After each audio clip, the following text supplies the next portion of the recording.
ఆకాశం క్రింద భూమికి పైన సంచరించే ఎగిరే పక్షుల్లో ప్రాముఖ్యంగా 3 పక్షులు ఉన్నాయి. నంబర్ 1 పావురం, నంబర్ 2 పక్షిరాజు, నంబర్ 3 శంకుబుడి కొంగ. వీటిలో ఉన్న ప్రత్యేకత ఏంటో తెలుసా? ఒక జీవిత భాగస్వామితో జత కట్టడం ప్రారంభించిన తర్వాత చనిపోయే ఆఖరి క్షణం వరకు ఆ జతతోనే ఉంటాయి. వన్స్ ఒక జత కట్టిన తర్వాత చనిపోయే వరకు ఆ రెండే కలిసి ఉంటాయి. అద్భుతం. మనుషుల్లో కూడా ఈ నీతి విలువ లేదేమో. భార్య చనిపోతే 2వ వివాహం దేవుని వాక్యం అంగీకరిస్తుంది, ఒకవేళ వాళ్ళు చేసుకోవాలనుకుంటే. భర్త చనిపోతే 2వ వివాహం దేవుని వాక్యం అంగీకరిస్తుంది, ఒకవేళ వాళ్ళు చేసుకోవాలనుకుంటే. కానీ భర్త బ్రతికొండగా, భార్య బ్రతికొండగా ఒక పురుషుడు అక్రమ దారులకు వెళ్ళటం అది అక్రమ సంబంధం. ఎక్కడ చూసినా వివాహ వ్యవస్థ దారి తప్పిపోతుంది. నా భార్య అందగత్తి కాదేనో, నాకేదో సంతోషం ఇవ్వట్లేదనో, నాకు నచ్చలేదనో పిల్లలు పుట్టిన తర్వాత అక్రమదారులకు వెళ్తున్నారు.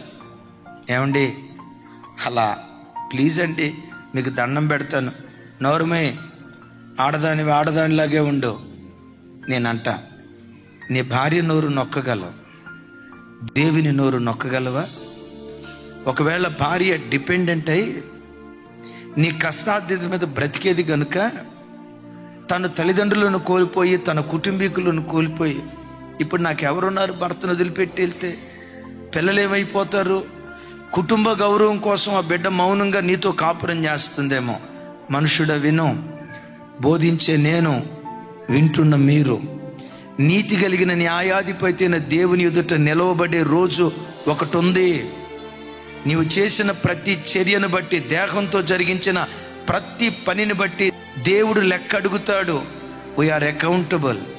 కొంతమంది అత్తలు ఏం చేస్తారో తెలుసా? అత్తయ్య, అబ్బాయి దారి తప్పాడు అత్తయ్య, కొంచెం మీ అబ్బాయికి చెప్పండి అంటే, ఆడు మగోడట్ట తిరుగుతాడు, ఇష్టం ఉంటే కాపురం ఉండు, లేకపోతే. నేనంట, ఎట్లాంటి ముసలి బ్యాచి భూమి మీద బతికి ఎంత పాపం మూట కట్టుకుంటారో చూడ. బిడ్లరా, వివాహ బంధం చాలా పవిత్రమైనది.